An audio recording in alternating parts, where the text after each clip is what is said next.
Hello, today we are going to learn about idioms. What are the idioms? Idioms refers to expressions that have a figurative meaning different from their literal meaning. Idioms කියලා කියන්නේ මේ අපි ඒ දකින phrases එකේ තියෙන තේරුමට වඩා හැංගුණ වෙනත් තේරුමක් තියෙන phrases වලට. උදාහරණයක් සිංහලෙන් මම කිව්වොත් ඕගොල්ලන්ට කියන්න පුළුවන් ගොඩාක් කෙල්ලෝ පස්සේ යන කොල්ලෙක් නම් අපේ සිංහල ව්‍යවහාරය දන්න කෙනෙක් නම් ඔන්න අපි යූස් කරනවා ඌමහ කුකුලෙක්.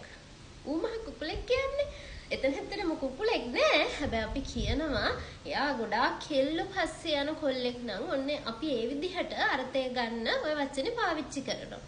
අන්න ඒ වගේ ඔයා හිතන අදහසට වඩා වෙනස්ම මීනින් එකක් තමයි මේ idioms වල දෙන්නේ. අපි බලමු මොනවාද English language එකේ තියෙන idioms කියලා. First one, kick the bucket. kick කියන එකේ සිංහල තේරුම ගත්තොත් පයින් ගහන්න. The bucket කියන්නේ බාල්දිය. බාල්දියට පයින් ගහන්න කියන එක අදහස නෙමෙයි මෙතන තියෙන්නේ.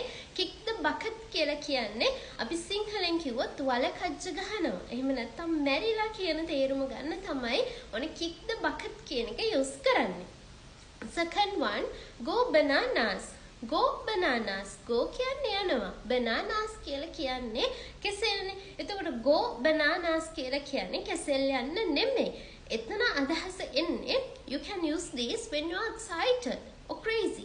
ඔයා පුදුම වෙනකොට එහෙම නැත්නම් පිස්සු වැටෙනකොට ඔන්න පිස්සු වැටිලා වගේ කියන අදහස ගන්න ඔයාට පුළුවන් ඔය go bananas කියන idiom එක use කරන්න.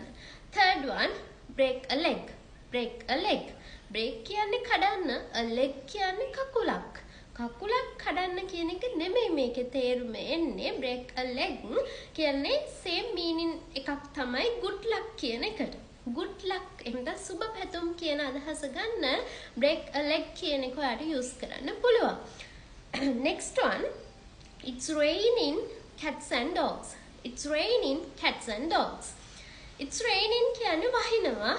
cats and dogs කියලා කියන්නේ පූස බල්ලෝ. එතකොට it's raining cats and dogs කියන්නේ වහිනවා පූස බල්ලෝ කියලා එකක් නෙමෙයි. ඒකේ තේරුම එන්නේ it's raining very heavily.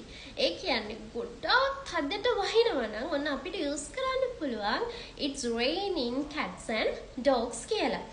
එතකොට අද ඔයගොල්ලෝ idioms 4ක් ඉගෙන ගත්තා. අපි බලමු මේ idioms 4 මොනවාද කියලා. Let's see. First one, kick the bucket. වල කච්ච ගහනවා. Second one, go bananas. පිස්සු වැටිලා. පුතුම වෙලා. Next one, it's raining cats and dogs. ගොඩාක් හදට වහිනවා. Next one, break a leg. good luck කියන same meaning එක. එහෙනම් අපව අලුත් වීඩියෝ එකකින් හම්බ වෙනකන් take care.